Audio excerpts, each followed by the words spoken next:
every inch of this republic is owned by the people of the Philippines, government. Kaya kayong sa mga NPA, those in the bundok, you can come down and have dinner with me in my house as long as we stop fighting. But, you know, this is a 50-year war. Mag-50 years now. That's why I was posing a question to them. What do you want? Another 50 years of fighting? I do not want it. I loathe it. I hate it. I hate killing Filipinos. But do not give me no option. Because we are prepared, government is to wage war for another 50 years. Or at least during my term. I will not allow government to be playing a secondary role. Nothing of this sort. And I will not allow it. And if I have to enforce the law, ang target ko kasing isa yung droga. As I have said before, nobody was listening. And the skeptics and the hypocrites itong human rights. Itong droga na ito is being produced in numbers. And every time we make raids, tangkidigara tawag nila sa atin, our tanks and everything are put to use because they are well defended with machine guns and everything. I have lost more than 200 soldiers and personnel. If you count the previous atrocities, including the Zamboanga siege, marami na akong patay na sundalo pati pulis. This has to stop. This has to stop. So everyone, let go of your firearms. It could be a pistol, revolver, or it could be a rifle, or because you will die. My orders are really to shoot. And for the police, I was outside when this happened. There was also kidnapping by the police. My order was 2 million apiece, dead or alive. Saan ninyo sabihin nyo, human rights you're listening. Sabi Duterte, andito na naman siya. Saan niya natutunan niyang dead or alive? Reward, dead or alive? Sa Amerikano. Sa mga sine, si Clint Eastwood, si Gary Cooper, tapos si Jesse James, Billy the Kid, reward, dead or alive. So what's wrong in copying a good method of attaining peace? All you have to do is follow the Americans.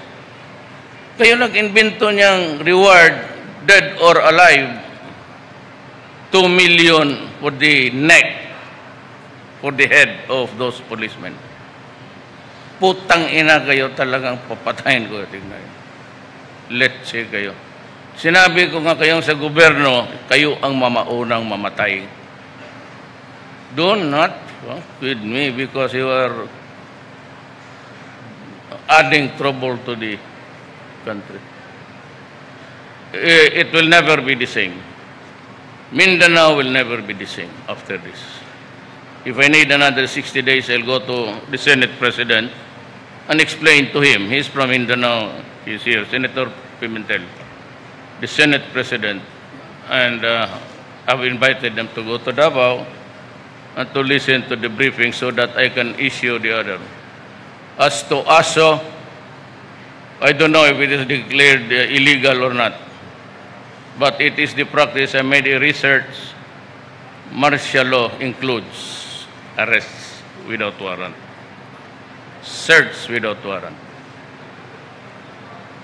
So if the ASO will be implemented by the armed forces and the police. I had so many in mind, but skeptical ako. It is dito na lang tayo sa present setup. The Defense Department under General Simato and the Chief of Staff. Anyo is supposed to retire next week. But I said, it's not good to be changing horses midstream. He is extended in his tour of duty for another 6 months. And after that, we will review.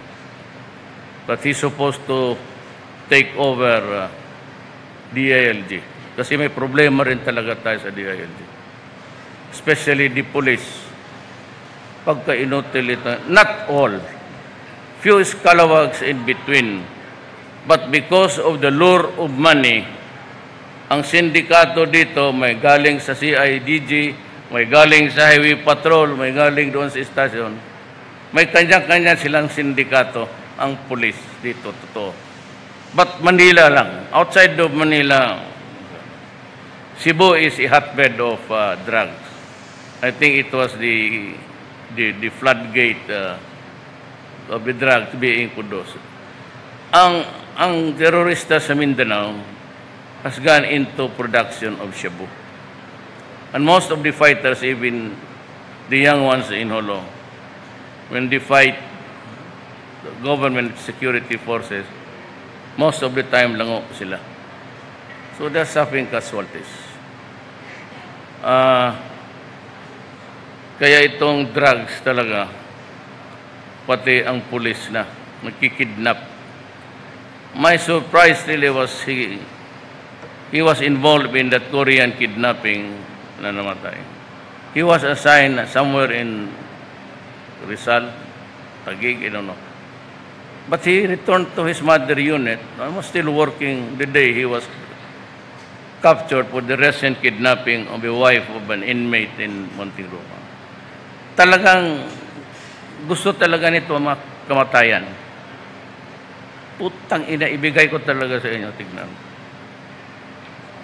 Your head is worth 2 million. I do not care if you bring his cadaver in front of me, I'll pay you without question. If he is alive in front of me, come back for another reason. Wow, saan ko ilagay ang mga putang inang yan? You know, the drug company, the drug activity is being managed by people inside the penitentiary sa Bilibid.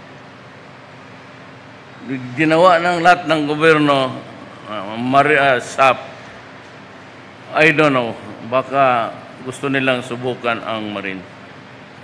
But lahat ng transaction, even in the Davao Penal Colony, doon ang mga tawag. May alam nito mga ulo na alam natin. And for that matter also, I would like to thank the United States government for helping us on the technical side. I do not deny the contribution of the United States.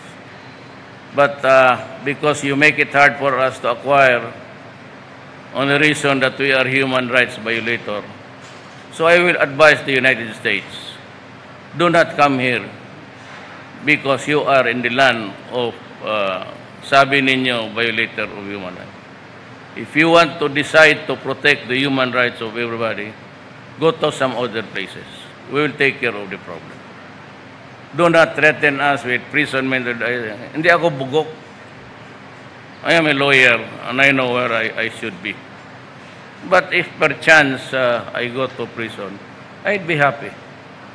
As long as I do it for the Filipino people, I will be happy to go to jail.